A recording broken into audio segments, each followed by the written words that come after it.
Logan, therapist here. I hope that you're doing well. This week we're going to be continuing with the productivity series. However, it's going to be a little bit of a crossover episode with the mental health essentials. Recently, I put a shout out on TikTok asking for requests. What are some topics that people would see some benefit in me tackling regarding productivity?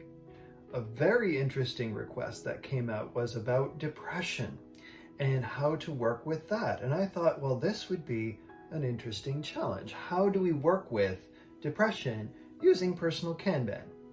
Now, I did discuss this on the Mental Health Essentials. So if you check out episode 3, Window of Tolerance, we talk a lot about depression and grounding. So very important to recognize that often what we see as depressive symptoms, lack of motivation, lack of energy, feeling tired, suicidal thoughts, it can run the whole gamut there. A lot of those symptoms are part of your body's natural defenses. It's part of that shutdown self-protection kind of thing. So I would strongly encourage folks to check out some of those episodes on window of tolerance and grounding, because I'm thinking those would be helpful with some of those symptoms of depression. Now, often those shutdown reactions can relate to past traumas, awful experiences that you've had. Flashbacks, PTSD would be a very obvious example, but that would be the extreme end. And there's lots of more minor versions of traumas that can accumulate and can lead to that shutdown pattern of behaviors. However, we could also view depression as a series of behaviors or a lack of behaviors. So in a sense, we could say it doesn't matter what started it, because the behaviors that are starting to develop, whether that's staying in bed all day or letting dishes pile up or not being able to pay the bills, not being able to return phone calls, not being able to show up the way that you want to in intimate relationships, these behaviors or lack of behaviors can pile up and make the depression worse. So, all of that being said, let's put Get Over Depression up on the board, and let's see if we can get some mileage out of this Kanban system about helping to get over depression, develop some new behaviors that will help you move forward in your life. Now, I've used a whiteboard for this. You could just use a piece of paper and a pen to sort of map this out. As you can see, getting over depression, well, that's a very vague kind of goal when it comes to Kanban. We need to break that down a little further.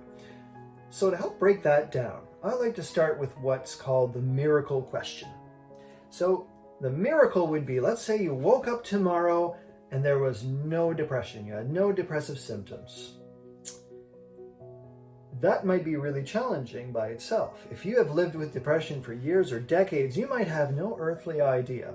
I do have a guided values meditation that you could check out, and you could try using that to help explore your feelings, help to imagine what that might look like.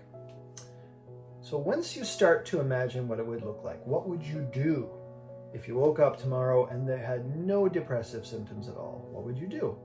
Well, you might break down a few different tasks, as I've done here. Now, some of those tasks are specific enough. You could actually put them down under your ready section, and you can get started on them right away. Take washing dishes. By the way, what you're seeing here, this is from my Kanban board. It's just laminated little colorful pieces of paper just to help with my own color coding system. You don't have to do it this detailed. You can just use the little scraps of paper that we did earlier, or you can make it even more fancy. Make it your own. And I would love to see pictures, by the way, of different people's Kanban boards. So please get back to me if this is helpful for you. So if you take a look at these tasks, some of them are very specific. You could proceed, and just do them. So let's say doing laundry, washing dishes, call mom. Maybe you could just tear right through those. Bearing in mind something I talked about last week. So if those tasks are really hard for you, so let's say washing all the dishes is really difficult, maybe if you just wash a dish or wash a couple of dishes, giving yourself permission to move that on into done.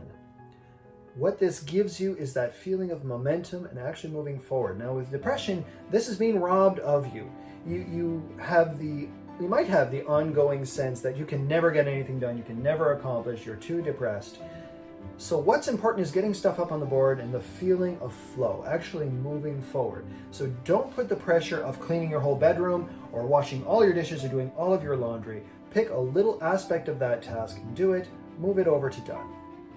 Now you'll notice one of these tasks, looking for a job, still a little bit vague, so you can break that down further as I've illustrated here. So you break it down into smaller pieces and then you put those pieces up on the Kanban board. By the way, you may have noticed my Kanban board is located close to the kitchen. It's an easily accessible place. It's a place I walk past. So it's a subtle reminder when I walk past, oh, these are the things that I want to work on. Now for most of these tasks, it doesn't matter the order that you do them. So whatever you're feeling, if you're feeling motivated to take a shower right now, go ahead and do it. If you're feeling more motivated to call mom than to wash the dishes, pull that, because you're always moving forward. You're moving into done. That's going to give you that feeling of forward motion, so you're not just feeling stuck in the same place. And the more you accomplish things, gradually those depressive symptoms start to lift. And that perception of yourself as someone that's depressed and stuck starts to shake loose. So there you have it, friends. That is my case example of taking an emotional goal, such as depressive symptoms, plugging it into the Kanban system, flowing your way through, and most importantly, practicing a set of behaviors which takes you in the direction of the life that you want to live, a life where depressive symptoms are not holding you back so much. One thing I really love about using this kind of approach, by the way, is we're not waiting to process an old trauma. We're not waiting to talk things through.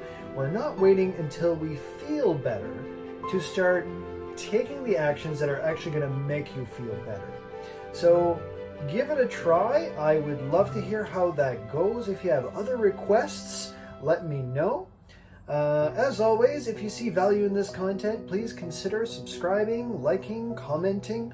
All of these things let YouTube know that this is valuable content and helps to spread the word out there and supports me in doing this work. So until next time, thank you so much. Good luck with everything, and you take good care of yourselves. Thanks, friends.